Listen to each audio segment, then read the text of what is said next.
It shows the professionalism of this police department. Every week we are lots of people arrested for committing all sorts of crimes, but this week we're taking a closer look at those doing the arresting. Last year, at least 22 Corpus Christi police officers were disciplined internally for a variety of offenses. 6 of them involved more than just a simple letter of reprimand, and we're highlighting the worst case tonight. It's a story you'll only see on Action 10.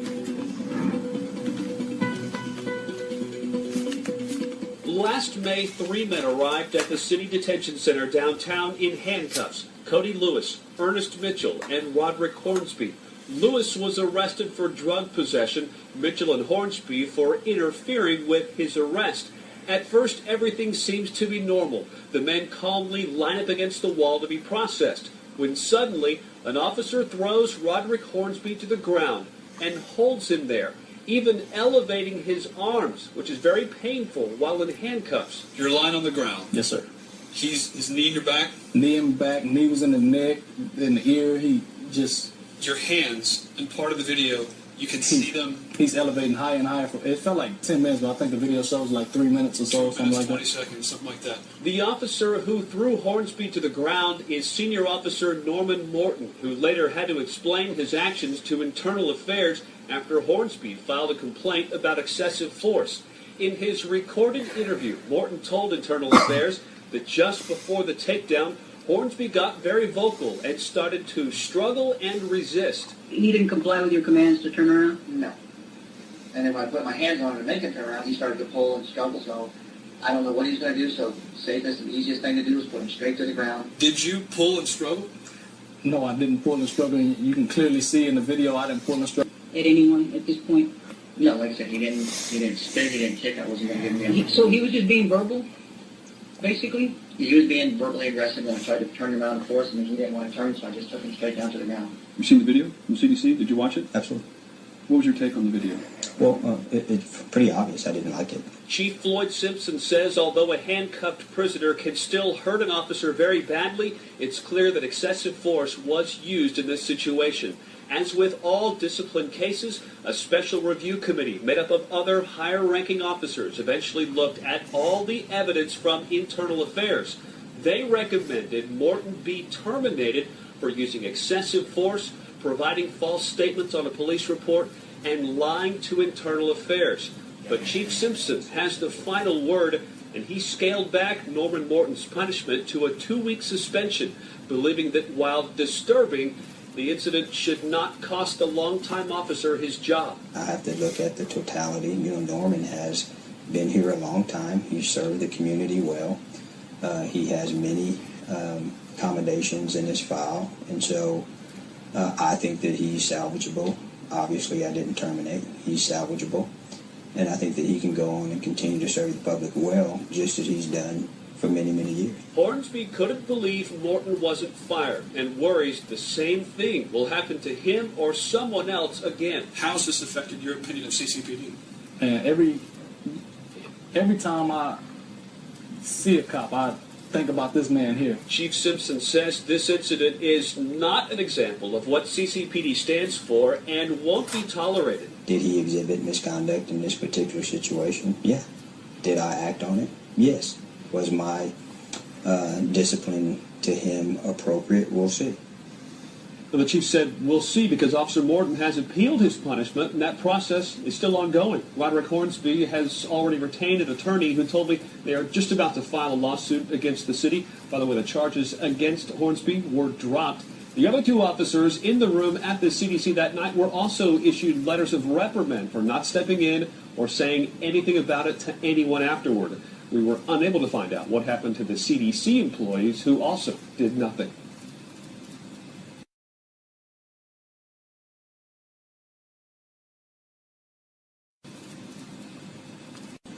There are currently 4 officers employed by CCPD, about another 200 civilians. By far the majority are never involved in confirmed cases of misconduct, but every year a few find themselves on the opposite end of an interrogation table. We told you about one especially violent case last night. Tonight, the other 5 that all resulted in suspensions last year.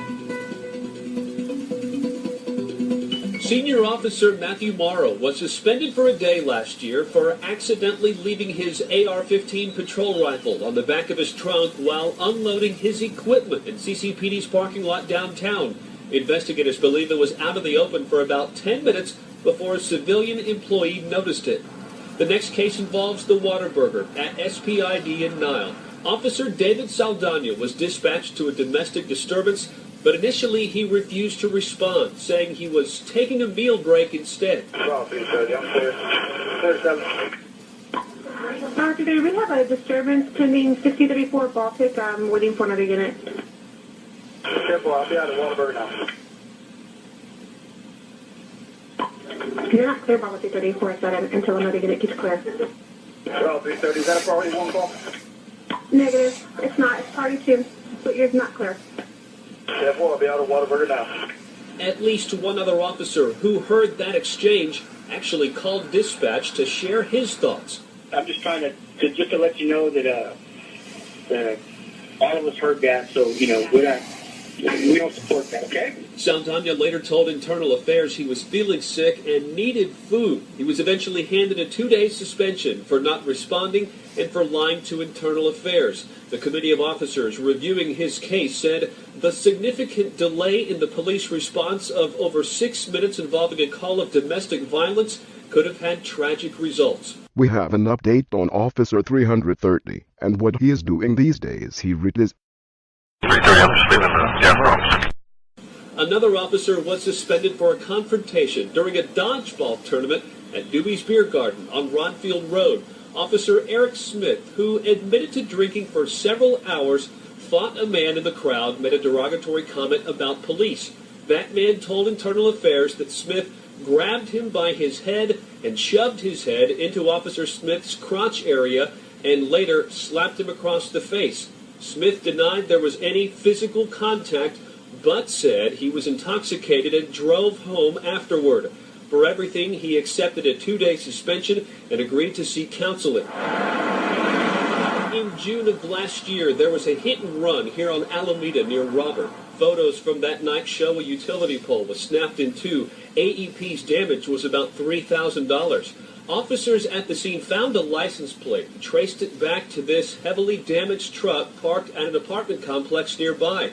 The truck belonged to Officer Robert Mayorga, Jr., who was nowhere to be found and didn't return phone calls until the next day.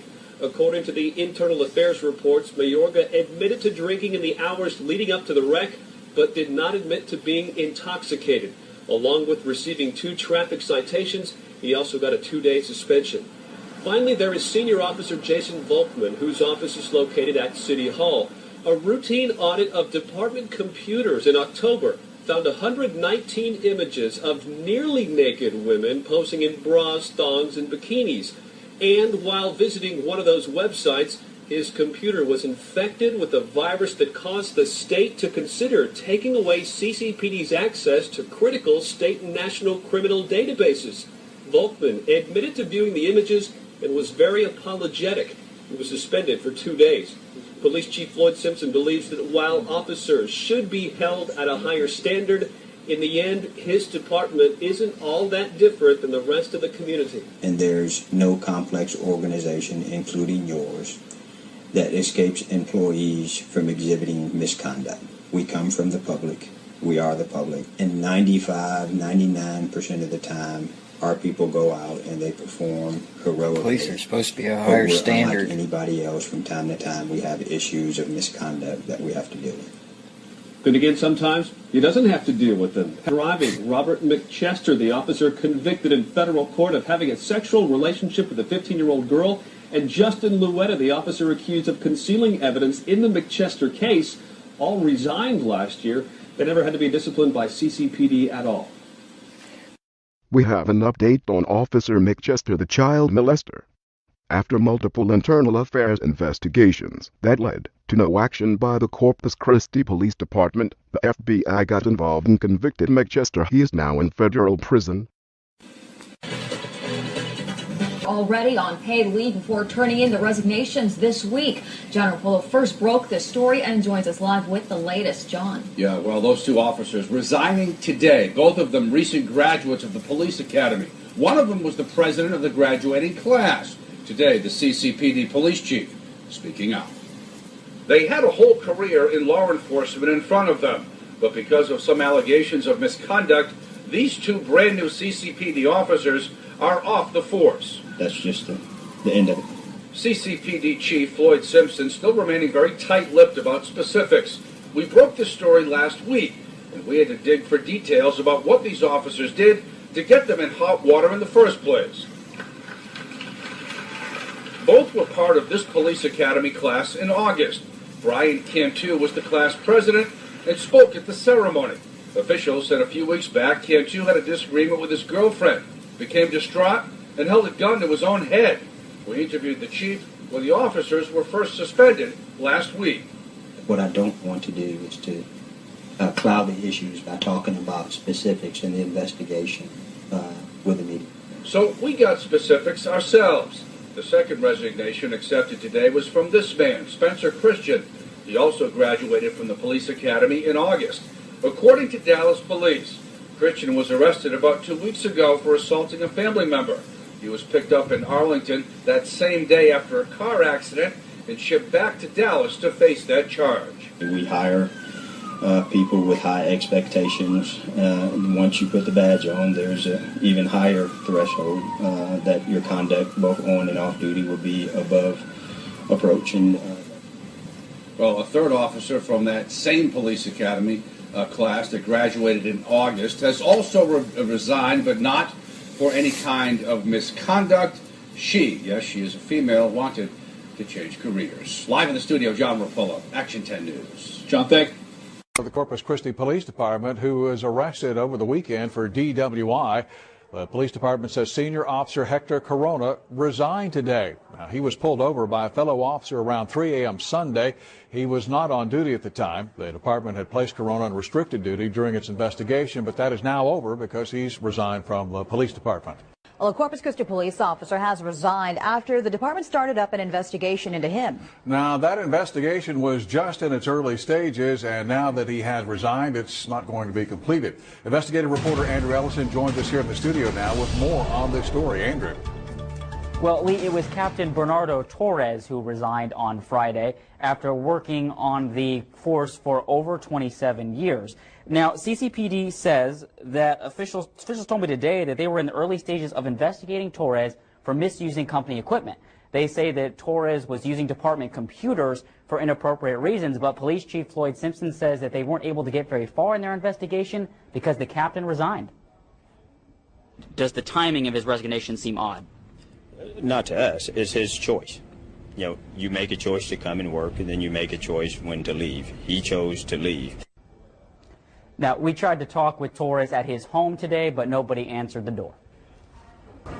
All faces there. Hi, everyone. Thanks so much for joining us tonight. I'm Katu Diarte. And I'm Joe Gazen. At the top, some bizarre behavior involving an assistant prosecutor in the district attorney's office. Police say he was found early this morning outside his apartment in the downtown area wearing only underwear and not willing to answer any questions. It actually took 4 Corpus Christi police officers to subdue Christopher Morel. Rudy Trevino is first at 6 with the story. Rudy? It is a bizarre incident, to say the least, but tonight no one has more questions about what happened to this young misdemeanor prosecutor who was said to be in his late 20s than his boss, District Attorney Mark Skirka.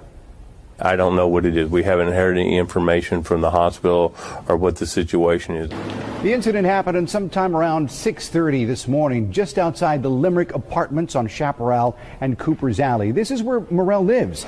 According to a witness who did not want to appear on camera, it took 4 police officers to subdue Morel, telling us one officer had to place a knee on Morel's back to keep him on the ground. According to residents at Morel's apartment complex, they found his apartment door wide open. Morel's boss says the young prosecutor was not arrested and is not facing any charges. According to Skirka, the officers knew something was not right with Morel. Officers are trained to recognize situations for what they are, and if a person is a danger, could be a danger to himself or others, they would seek medical treatment instead of putting them in the city detention center. And that's my understanding is what happened. Now, the young prosecutor, who has only been working in the DA's office for about 4 to 6 months, was transported to Spahn Memorial for evaluation. No word of alcohol or drugs may have been involved. Joe, got you. Just bizarre. Yeah. It is. All right, Rudy, thank you. And it's some scary moments outside of Grant Middle School this morning for parents who are dropping off their kids. Thanks for joining us, everyone. I'm Kat Uriarte. And I'm Rudy Trevino. CCISD officials say a CCISD officer who was trying to direct traffic was forced to pull out his gun on a driver. Bill Churchwell is first at 5 from Grant Middle School with today's top story. Well, imagine you have about 1,100 kids being dropped off. You have a lot of traffic, and what you do not have are crossing guards. You only have one CCISD police officer trying to direct the chaos. And then this happens. Take a look. This is a picture of the scene given to us by a 3 News viewer. It appears to show the officer pointing his gun at the windshield of a small silver car. During that time, witnesses say kids were all over the school property and saw the whole thing go down. The officer was forced to draw his weapon after a woman behind the wheel of the car hit the officer. It happened around 8:30 this morning when district officials say the officer was directing traffic and the woman was attempting to do a U-turn and go the wrong way. Witnesses say the woman was stuck in traffic and confused. However, after repeated commands from the officer to stop, the driver ended up hitting the officer. 31-year-old Misty Rojas, who also goes by the name of Melissa, was cuffed and taken into custody for assault on a public servant. Now, we spoke with one witness who actually took up for the driver. He was standing in front of the car telling her to back up, and she couldn't because, she was going to hit the curb. So he kept telling her back up, back up. She wouldn't do it, so he pulled his gun out on her, which forced her to edge back and hit the curb, and he just sat there with his gun out. Now, I spoke with the CCISD police chief by phone, who said his officer acted appropriately and that he has an obligation to prevent a person from causing harm to himself or anyone else. The officer, whose name has not been released, will be okay. He was checked out and he will be on light duty for a few days. But back out here live, a letter actually went home with students this afternoon, letting parents know about the incident and actually has some do's and don'ts. What's expected from parents when they pick up and drop off their kids. Reporting live tonight, Bill Churchwell, 3 News. Now back to you. Bill, thanks a lot for that report. Amazing. Story is first at 6. 5 police officers involved in the confrontation at airline near Cimarron were put on paid administrative leave as a matter of routine, but they are all said to be back on duty tonight. Reports show the man was being questioned for riding his bike the wrong way down airline, and they say he resisted arrest and that they were forced to use pepper spray and the taser weapon to subdue him. However, detectives continue to investigate the incident, and they say they'd like to talk to anyone who may have witnessed.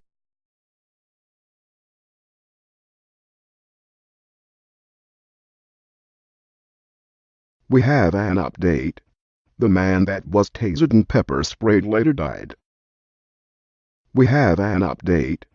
This is about the Corpus Christi Police Department and the use of taser. There have been multiple taser deaths on the hands of police. No police have lost their jobs. The victims are all dead.